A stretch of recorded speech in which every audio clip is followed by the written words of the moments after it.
ఎప్పుడైనా సరే అవకాశాలు మనల్ని వెతుక్కుంటూ రావండి. మనమే అవకాశాల కోసం వెతుక్కోవాలి. మనిషికి కొంచెం స్వయం కృషి, పట్టుదల, కష్టం అనేవి ఉంటే మనిషి ఎప్పుడైనా ఎదుగుతారు. లంచ్ బాక్స్ రెసిపీ చూసేయండి. పొటాటో ఫ్రైకి పొటాటో పైన పీల్ ఆఫ్ చేసేసేయాలి ఫస్ట్. మరోవైపు గిన్నెలో వాటర్, ఉప్పు వేసి పొటాటోస్ చిన్న ముక్కలుగా కట్ చేసేసి వాటర్లో వేసేయాలి. 5 మినిట్స్ వాష్ చేసేసి జల్లి గిన్నెలో వడిపోసేసుకోవాలి. కొంచెం కూడా అస్సలు వాటర్ ఉండకూడదు. తడి ఏమన్నా ఉంటే పొడి క్లాత్తో తుడిచేసేయండి ముక్కలు అనేవి.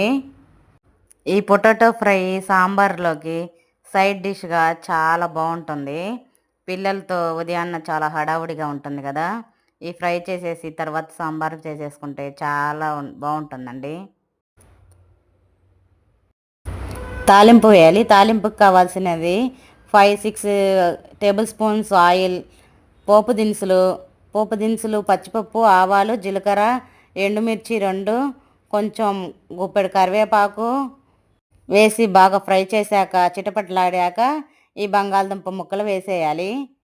5 మినిట్స్ ఫ్రై చేసి ఒక 1/2 టేబుల్ స్పూన్ పసుపు, 1 టేబుల్ స్పూన్ ఉప్పు వేసుకోవాలి. రుచికి సరిపడా వేసుకోండి.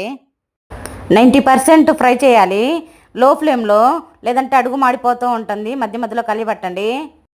లాస్ట్లో 4 టేబుల్ స్పూన్స్ కొబ్బరికారం యాడ్ చేసేసి 10 మినిట్స్ ఉంచి ఒక గుప్పడి కొత్తిమీర వేసి ఇక దించేసేయడమే. మన ఎంతో టేస్టీ అయిన పొటాటో ఫ్రై రెడీ. ప్రతి కూరలో కానీ ఫ్రైలో కానీ కొత్తిమీర, కరివేపాకు యాడ్ చేయండి. పిల్లల హెల్త్కి చాలా మంచిది. ఇక నేను కూడా పిల్లలకి లంచ్ ఇచ్చేసి వచ్చి తినేసాను. సూపర్గా వచ్చిందండి. ఇలాంటి మరిన్ని రెసిపీస్ కోసం మన ఛానల్ని లైక్ చేయండి, షేర్ చేయండి, సబ్స్క్రైబ్ చేయండి. Thanks for watching.